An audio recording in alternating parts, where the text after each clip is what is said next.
రాతి యుగం నాటి ఆలయం, అతి పురాతనమైనటువంటి ఆలయం. ఇది ఇక్కడ ఒక జ్ఞాపకంగా మిగిలింది. 12వ శతాబ్దంలో ఏర్పడినటువంటి అతి ప్రాచీన దేవాలయాల్లో శ్రీ శ్రీ శ్రీ దిబ్బేశ్వర స్వామి ఆలయం కూడా ఒకటి. ఆ దోతా పైన మనం మరొక అపూర్వమైనటువంటి అతి పూర్వ ఒక ఆలయానికి వెళ్ళబోతున్నాం. అదే దిబ్బేశ్వర స్వామి ఆలయం అన్నమాట. శ్రీకాకుళం నుంచి మనం విజయనగరం రావాలి, విజయనగరం నుంచి సారిపల్లి ఇండస్ట్రియల్ ఏరియాకి రావాలి, సారిపల్లి ఇండస్ట్రియల్ ఏరియా నుంచి చంపావతి నది ఒడ్డు ఉన్నటువంటి మనం ఆ దిబ్బేశ్వర స్వామి ఆలయానికి వెళ్తున్నాం. Get ready. ఈ ఆలయం యొక్క పరిసర ప్రాంతాలు భారత ప్రభుత్వం యొక్క భారతీయ పురాతత్వ సర్వేక్షణలో ఉన్నాయి. ఈ ఆలయం యొక్క ప్రాంగణంలో కానీ, ఆలయం దగ్గర కానీ, ఆలయంకు సంబంధించి ఈ యొక్క ప్రాపర్టీది ఎవరైనా దుర్వినియోగపరచాలని చూసినా, ఇక్కడ త్రవ్వకాలు జరపాలని చూసినా శిక్షార్హులైతే మాత్రం అవుతారని భారత ప్రభుత్వం హెచ్చరిక బోర్డు అయితే జారీ చేసింది. ఈ ఆలయానికి మనం వెళ్ళే దారి మీరు చూస్తున్నారు. దిబ్బేశ్వర స్వామి ఆలయం అక్కడ కనపడుతుంది. అలాగే ఈ మెట్ల ద్వారానే ఎక్కి ఆ గేట్ ద్వారా తీసుకుంటూ ఈ లోనికి వెళ్ళి మనం దిబ్బేశ్వర స్వామి ఆలయం యొక్క వివరాలు, స్థలపురాణం అన్నీ తెలుసుకుందాం. విజయనగరంలో ఉన్నటువంటి సారిపల్లి ఎస్టేట్ ఆనుకొని ఉన్నటువంటి శ్రీ శ్రీ శ్రీ దిబ్బేశ్వర స్వామి ఆలయం చూడండి. అతి పురాతనమైనటువంటి ఆలయం. ఇది ఇక్కడ ఒక జ్ఞాపకంగా మిగిలింది. అలాగే 700 సంవత్సరాలు పై చీలుకు ఉన్నటువంటి ఈ పురాతనమైనటువంటి రాతి యుగం నాటి ఆలయానికి ప్రవేశ మార్గం దగ్గర గర్భాలయంలోకి వెళ్ళడానికి ద్వారం ఉంటుంది. ద్వారం కూడా ఎన్నో రకాలైనటువంటి శిల్పాలతో, ఎంతో ఆకృతితో చూడండి. మీరు శిల్పాలతో నిర్మించినటువంటి ఈ ద్వారాన్ని చూడవచ్చు. ఇది రాయిపై చెక్కబడింది. ఇలాగే మొత్తం కూడా చూడండి. మీరు దగ్గరగా చూస్తే మీరు ఇక్కడ చూడండి, ఒక విగ్రహాలు కొన్ని కనపడుతున్నాయి మీకు. ఇది కూడా అతి పురాతనమైనటువంటి ఆలయం. ఇది మీరు చూస్తున్నారు. ఇక్కడ చూడండి, అతి పురాతనమైనటువంటి రాతి మీద చెక్కబడిన ప్రతి రాయి మీద కూడా ఒక శిల్పకళ అయితే ఉంది. మీరు చూస్తున్నారు ఇక్కడ. ఇది చూడండి ఎంత అద్భుతమైనటువంటి శిల్పకళ ఉత్తుపడుతుందో. ఇది ఏం చెప్తూ ఉంటారంటే దేవతలు కట్టినటువంటి ఆలయం అని ఇక్కడ చెప్తూ ఉంటారు. ఈ ఆలయాన్ని దేవతలే స్వయంగా నిర్మించారు అని ఇక్కడ చెప్తుంటారు. చూడండి ఒకసారి. ఇక్కడ కూడా సంతోషమాత అమ్మవారు విగ్రహం అయితే ఉంది. ఆలయానికి వెనక వైపులో ఉన్నటువంటి సంతోషమాత అమ్మవారిని మీరు చూడొచ్చు. అలాగే ఇక్కడికి వస్తే అయితే అతి ప్రాచీనం కాబట్టి కొన్ని విగ్రహాలు ఆ రాతిలోనే అలాగా పోయేవి అని కూడా మనం తెలియజేసుకోవచ్చు.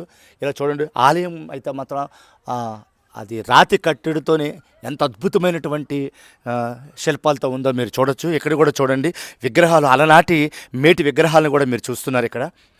ఇలా చూస్తే ఆలయానికి కుడివైపుగా మన విఘ్నేశ్వరుని కూడా మీరు చూడొచ్చు.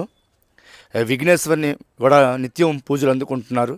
మీరు ఇలా చూస్తే విఘ్నేశ్వర చుట్టూ కూడా ఒక మండపానికి రాతి మీద చెక్కబడినటువంటి అలనాటి శిల్పులు చెక్కబడినటువంటి ఈ విగ్రహాన్ని మీరు చూడొచ్చు. అలాగే చాలామంది ఏం చెప్తూ ఉంటారంటే ఇది ఇంకా శిథిలావస్థలో అయిపోతున్నా సరే దీన్ని కాపాడుకుంటూ వస్తుంది. ప్రజెంట్ అయితే ఇది దేవాదాయ శాఖ ఆధ్వర్యంలో ఉందని ఇక్కడ చెప్తూ ఉన్నారు. అతి పురాతనమైనటువంటి ఆలయాల్లో విజయనగరంలో ఉన్నటువంటి సారిపల్లి ఇండస్ట్రియల్ ఏరియాలో ఉన్నటువంటి చంపావతి నది పక్కన ఉన్నటువంటి శ్రీ శ్రీ శ్రీ దిబ్బేశ్వర ఆలయం మనకి మనం చూస్తున్నాం. అతి పురాతనమైన ఆలయం. ఒక రాతి కట్టడం మీరు చూడొచ్చు. ఎలాంటి కట్టడం అంటే ఇక్కడ మీరు అమ్మవారిని చూడొచ్చు. మహాకనకదుర్గ అమ్మవారు నిత్యం పూజలు అందుకుంటూ ఉన్నారు. అమ్మవారిని చూడొచ్చు. అలాగే మీరు ప్రతి ఒక్క రాతి కట్టడం చూడండి ఎంత అద్భుతమైనటువంటి శిల్పుల చేత చెక్కబడిందో మనం ప్రత్యక్షంగా చూడొచ్చు. మీరు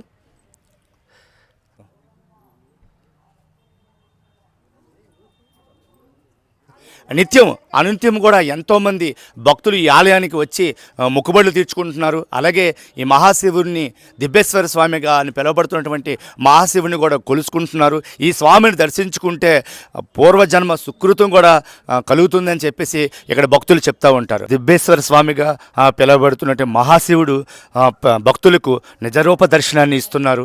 ఇంతటి మహాభాగ్యాన్ని మనం పొందుతున్నామంటే చెప్పడానికి అందులో ఆశ్చర్యం లేదు. అలాగే చూడండి ఒకసారి దిబ్బేశ్వర స్వామి వారిని చూడొచ్చు.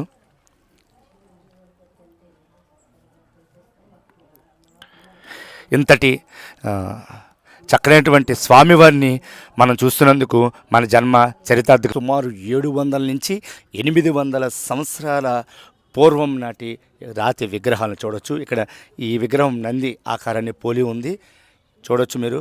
ఈ నంది ఆకారం పోలి ఉంది. అలాగే ఉసిరి చెట్టు పక్కగా కాలభైరవుడు ఈ నందికి కాపలా, ఈ ఆలయానికి కాపలా అని చెప్తా ఉన్నారు. మీరు చూడొచ్చు ఇక్కడ అతి పురాతనమైనటువంటి ఇక్కడ రాతిపై చెక్కబడినటువంటి ఈ శిల్పాలని మీరు చూడొచ్చు. నిత్యం పూజలు అందుకుంటున్నారు.